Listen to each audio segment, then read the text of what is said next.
Paintball nerd. Today's guest on Paintball Nerds Fun 5 started playing paintball in 2004. In 2011, he went pro with Aftershock. And shortly after, in 2012, he joined Houston Heat, where he currently resides. He's got 10 plus pro wins. He's the host of Dizon Docs. He's got a People's Choice Awards. It's a red barrel. It's awesome. It's one of a kind. Ladies and gentlemen, welcome to the show, Ronnie Dizon. Hey, let's go. Yeah. Happy Cinco de Mayo. Yeah. Okay. We've got our, our cultural appropriation gear on. Yes, sir. Well, technically, because Filipinos are hybrid Mexicans, we're not culturally appropriating. Right. Exactly. Yeah, I'm half Filipino, so we're good. Oh, right? nice. There we go. Yeah. Well, dude, congrats on Lone Star getting second place. Thank you. It's got to feel good, right? Not first, so it feels okay. But feels okay. Yeah, on the cusp. We're right there. So on the cusp. Yeah, we're on pace for what we need to be doing. Yep. Got to take down the dragon. Yep. It's a tall order, right? Yeah, definitely. I mean, overtime against the best team in the world, it doesn't get any closer than that. And they played 1 point better than us, and that's what decided it. So I've been having nightmares about it all week. So should be doing all right tonight. Waking up in cold sweats. Yeah, basically.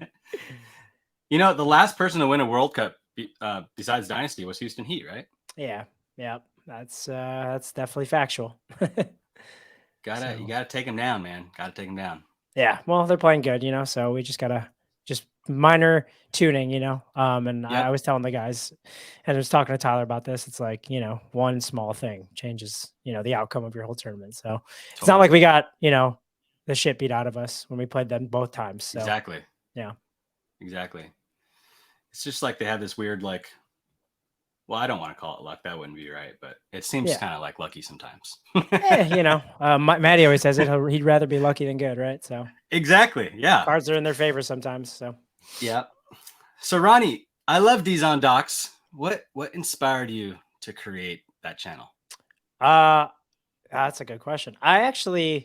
So in 2000 and I don't know if you knew this, in 2014, I got cut from Houston Heat.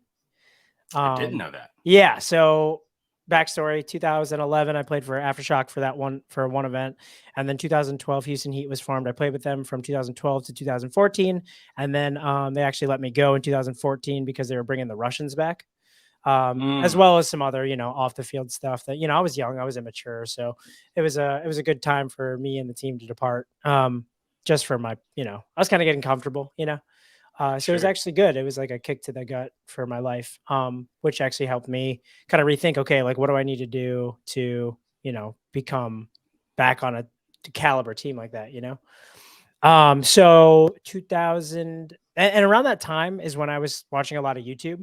So I was watching YouTubers like Casey Neistat and this guy named Justin Escalona. He did a series called the Daily Docs, which kind of inspired the Dizon Docs, where he would basically vlog every single day of him in college. So I was like, man, we do some cool stuff in paintball. We travel all over the world. Like, if I ever get to go back to traveling all over the world, because on Aftershock we only played the local NXLs, I would love to just document it, right? So that kind of inspired it. And then as soon as I got back on Houston Heat in 2017, I was like, this is it. This is my time to start this, and it's been history ever since. So did you play for anyone in between 2014 and 2017? Yeah, Aftershock. I went back to Aftershock. Oh, you went back to Aftershock. Yeah, for 2 years, for 2015 and 16. Yeah.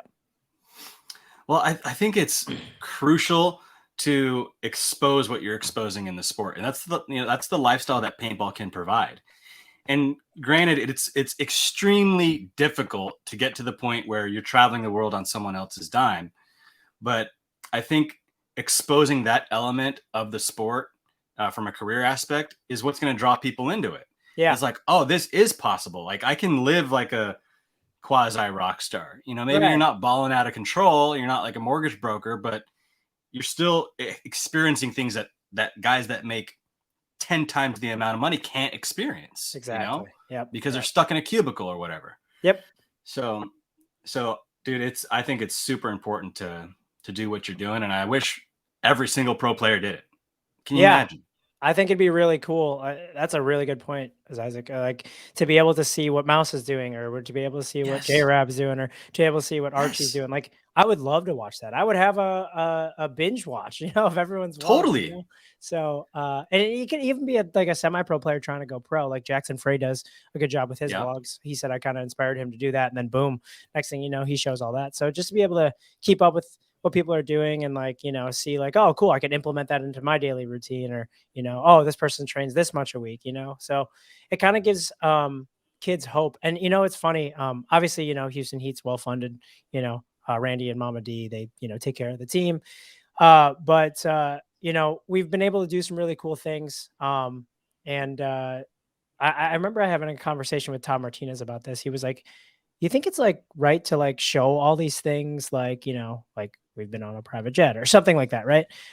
Yes. And Yes. and so like he made me think about it, right? And he was like, because some people could take it off as bragging, right? Like, why do you need to show these things? But for me, it gives a Mm. kid, when I was like 12 or 15 or whatever it was, it gives them hope to be like, maybe it's not Houston Heat, but there is a potential possibility of something crazy to happen in my life if I follow maybe paintball or something they love, right?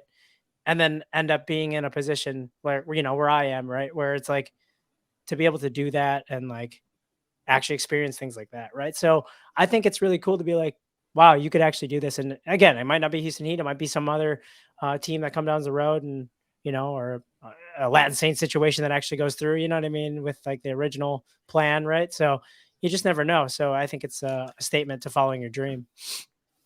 Absolutely. I 100% agree. And what I'll add to it is it's necessary. It may even be required, Yeah. right? Because if you can change one person's perspective on the world around them, you can change the world itself. Right. And when you do things like this, when you document your life, your amazing life, the amazing opportunity that you have, when you share that with the world, you can change one. If you can change one kid's perspective, you can change the entire landscape of paintball. Right. You can change the industry itself. What if you've inspired the next Ryan Greenspan?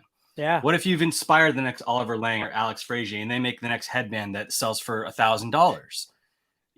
It's true. So it's required, man, and keep doing it. It's not like you're flexing and throwing, a handful of cash at the camera. You're just showing, exactly. Showing your lifestyle. So Right. Exactly. I'm Like you all said, about it. Like it's not lavish, right? But Yeah. like there are aspects of it that's like, holy crap, I'm experiencing this because of paintball, not because I Yes. want to just be like, look at me, I'm like so yeah, you're right. So if you're listening to this and you're a pro, or even if you're not a pro, and paintball provides you a certain lifestyle that is attractive, share it with the world. It's a gift. Yep. It's the gift that can keep on giving if you share it. Hell yeah. Yeah. So Ronnie, tell us about your most memorable moment in paintball. All right. Well, Drew Templeton, I was just telling you, Zyzek, I was listening to Drew Templeton's perspective of this, but it's always going to be, it's forever going to be, and I've said it on multiple podcasts, and it's always going to be that one night in November when Chicago Aftershock slayed the dragon under the lights in the Riviera parking lot in 2011, NPPL 7-man. For me, that was my first professional tournament ever. And Wow. to be able to, oh shoot. Can you hear me? Yeah, I can hear you. Your light just went out. Oh yeah. My screen just like went to sleep. We're back. We're back. We got it. So yeah, so to be able to experience that, that entire year I was playing Division 2. And then I remember I got the call from Aftershock to go play with them. Actually, Randy Smith was kind of like managing the 7-man aspect of it. So he was like taking care of us in our divisionals on Team Distortion in Division 2. And then myself, John Woodley, Ryan Smith, Max Pung. He slowly brought those guys in to play on Aftershock for the 7-man. And then that last event, he asked me, after we won World Cup in Division 2 and we won the Canadian X-Ball League in Division 2, to come play and to be able to be alongside, Cody Mikowski, Drew Templeton, Chris Sosi, Nick Sloviak, you know what I mean? Like to be able to play alongside guys I looked up to in the local area, like that was really, really like cool to me, you know? So I'm like, okay, like I got no expectations. I'm just going to go out there. I know Aftershock hasn't been doing well all season. It is what it is, you know? I'm just going to go out there. I'm just going to play and have fun. Right. And then we ended up winning the entire thing. Right. So like, that is like a pinch myself So dream good. moment where, again, like for the next week or two, I was like, this didn't happen. Like, this isn't real. You know what I mean? So I think that is my most memorable paintball moment and forever, all those guys on that team know what I'm talking about. It's like, dude, what did we do? What did we just do? You know what I mean? Dude, and it's immortalized in a freaking Dan Napoli film. Yeah, and one of the best like, how good is documentaries that? ever, right? Like, That's amazing. Exactly. So if you haven't seen One Night in November, go watch it. It's Yep. on. You can find it on YouTube right now. Go get it. You can even stop watching this and come back to this. Go watch One Night in November. So okay, it's best. It's best out of 3, right? Yeah. Yeah. Okay, so walk me through these games from your perspective. Right. So like in the beginning, it was prelims. You'd play one team, and you'd play almost like all of your teams in your bracket, right? So, I do remember like one of my best buddies, Dan. His name's Dan Gepner. Him and I used to play divisionals all the time. He said if I bunker somebody in the pro division, he was going to shotgun a beer. And the first game we played was 7 a.m. Right, and he's watching the webcast, or 8 a.m. Right. I'm not kidding you. We were playing Portland Uprising, and I remember there was one guy left, and he was like in the Dorito 3, and I went down the highway, and I bunkered him. And in my head, the only thing I thought was like, man, I wonder if he's going to shotgun a beer if he saw the game. I go back into our pits. I check my phone before our game, and the first text is, well, looks like I'm having a beer for breakfast. And I kind of just skyrocketed. So I'm like, dude, like, okay, we're in this. Like, we're going to stunt, like we like the team felt good. And like Drew said in his, if you guys haven't listened to Paintball Nerd with Drew Templeton, he mentioned our practice beforehand was like playing walk-ons, like we didn't actually like practice for the event. Right. So the most unprepared you could possibly be, but mentally and physically the most prepared, if you think about it from like a spiritual perspective. Right. Yeah. So we make it through the prelims, we played, I think we played Infamous in like the quarterfinals, best of 3. We beat them. We played Impact in best of 3 quarterfinals. We beat them. And then we're talking, heavy hitters, right? Sure. And then we go up against Dynasty, and that whole season I was watching Dynasty's reincarnation of Oliver coming back, of Mouse being on the team, Dalton, and then you have the original core, it's like that roster now is still, on par with what they're doing right now. Right. So, for us to just do that was, a Titan, right? David versus Goliath. Totally. So I remember the first match we played. I remember I like dove into like the Dorito 1, stood up, dove into the Dorito 3. And like, I think the point was over like fast. Like I broke a bunch of paint in my loader and I didn't even shoot anybody. I don't think that point, like maybe like one person. It was maybe not even me shooting them, me bonus balling them. But like, I was like, okay, cool. We won the first one, And I'm like, I looked around and I remember Oliver going in the pits right next to us. And he was like, this is a normal weekend for Dynasty, like this, this is what we do. And I'm thinking in my head, like, who the hell am I right now to even put like a dent in what their career is right now, Yeah. So, but I remember I looked around in our huddle and we were like, just be us, do what we do. And we've been doing all tournament. And then I remember that second point we played. I ran to the Dorito 1 again. And that was like an iconic moment where we scouted them. We figured out what Mouse was doing and when he would run to the snake off the break. And we actually shot him going to the snake off the break and he wiped the loader hit. It's on an HK Army video of Vegas 2011. He has like the most insane wipe in like paintball history. If you were to go back and watch it, right? Does that, goes all the way down our snake, shoots like 3 of us, including like myself, or like I think Ryan Greenspan shot me. And then like Nick runs him down, huge fiasco. Drew was saying it best, like we were celebrating in the pits. We thought we won. And then like the ref's like, no, we're going to game 3. I'm like, of course, like it's not going to be easy, Yeah. But I want to say that might've been karma because obviously we ended up going on and winning the tournament. You know what I mean? Sure. So for us to be in able spectacular fashion too. Exactly. Winning 5 up and being like, okay, we actually belong here. Right. So, for us to go on, win that tournament and look around and being like, these are guys I looked up to. The team we just won is a team that like kind of inspired me to play. And then looking around at like my teammates that I played all year with, like LJ and Ryan Smith and Max Pung, like this is like more than what we were planning for this year, So, yeah, for my perspective, it was like, it was such a big spiritual thing. Like, it was like deeper than anything I've ever manifested. Right. So, I Dude. think that's why it holds there. Right. And it's always going to hold. And we even won World Cup next year with Houston Heat, and that was insane. Right. But I still put that over that win, So, That's a special one. yeah, I'm gonna watch One Night in November after this. I am too. In I'm gonna fact, do can that. we just end this now? Can Yeah, I we go could just watch it? have a Okay. watch All party. I'm in. right. Ronnie, who's your favorite teammate? That's a good one. I mean, And just so you know, the one that you pick, that means that all the other teammates are not your favorite. correct. Exactly. Yeah. Because it wouldn't Yeah. work. I've had a lot of teammates over the years, and I've had Yeah. a few that really stuck out. I think as of recent, like this past few years, and I've changed this answer a few times today when I was thinking about this. I was preparing for this because Paintball Nerd is a huge deal. It's gonna go on billboards. I'm excited. Um, and not taking anything away. I really love your show. I really do. Thank you. Yeah. I want to say right now, as of the current year, my favorite teammate is obviously Chad Yaya Boucher. Yeah. And it's only because whether it's on the field or off the field, him and I are never not laughing, and having an incredible time. And obviously when we get on each other's nerves, it's just like a brother, would. We're always able to bounce back, and he's been able to influence me in ways to be able to continue my work ethic, and that inspires me to be better. And I think I just it's a good give and take with him. So to be able to call him my teammate, to be able to go through all the years of playing paintball, he's actually the reason why I got on Distortion in Division 2, which kind of skyrocketed me to get in front of Randy Smith's eyes, to continuously put me forward to where we are now. So he's a huge part of my career. So I want to say he's a good friend of mine, a great teammate of mine, and he's always looking out for the guys next to him.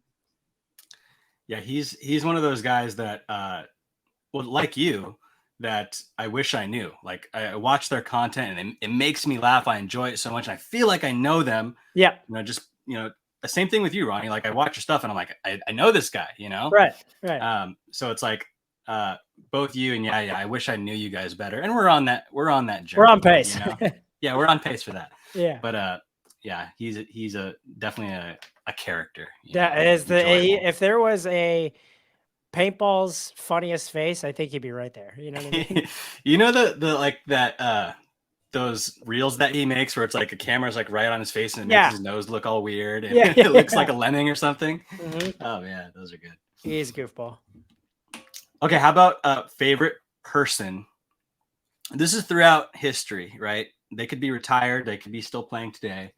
Who's your favorite person to watch? Meaning, like, every time that you have an opportunity, you see that person on the field, you're going to stop and you're going to watch them play because they're so dope.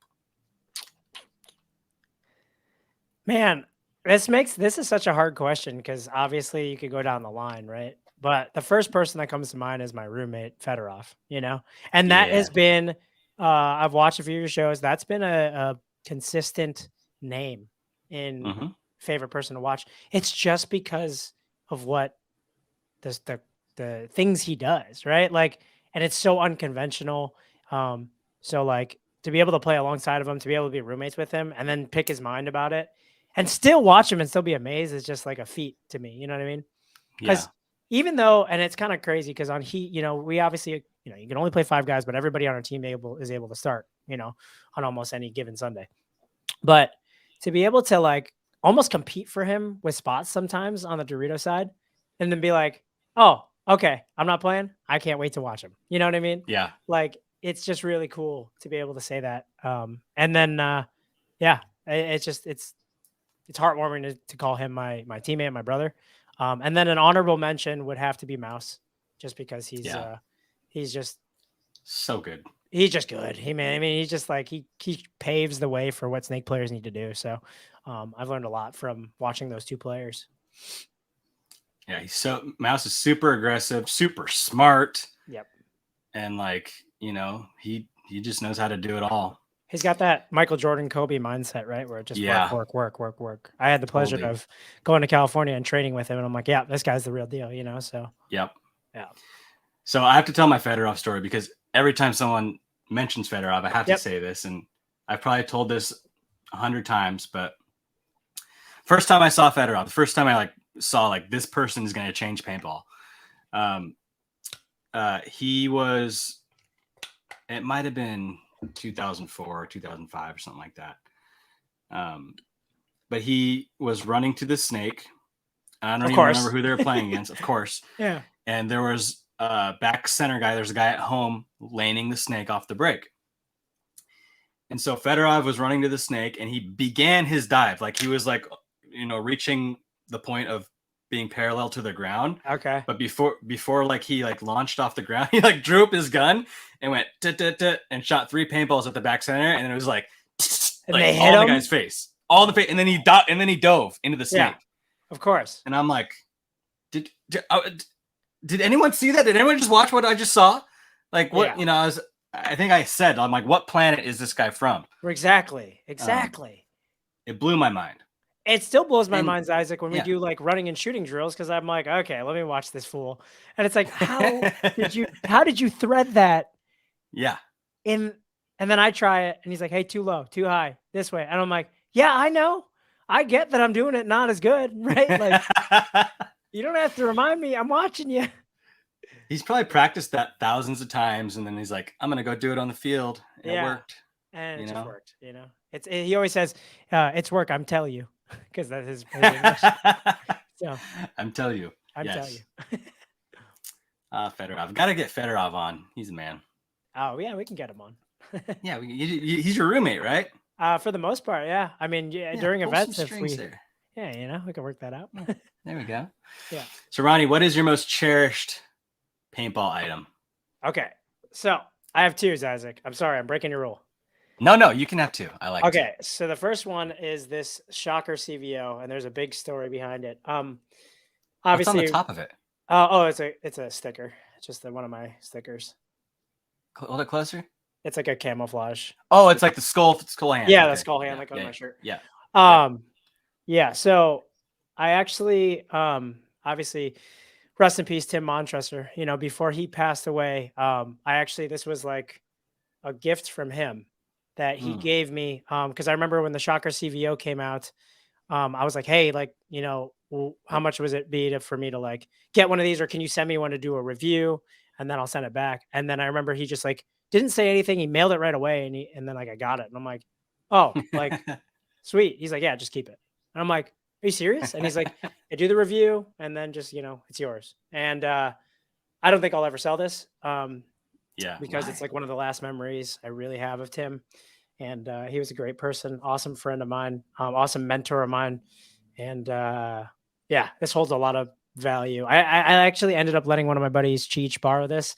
And I was kind of a stickler of getting it back because it just meant so much, right? So this is forever going to be in my collection just because of that reason. Thanks for sharing, dude. Yeah, it took a long time for me to think about because you had mentioned, and I've watched your show, most cherished thing. And it's like, man, there's a lot of things I cherish, but this one is a huge one. Yeah. And the next thing is this little headband right here.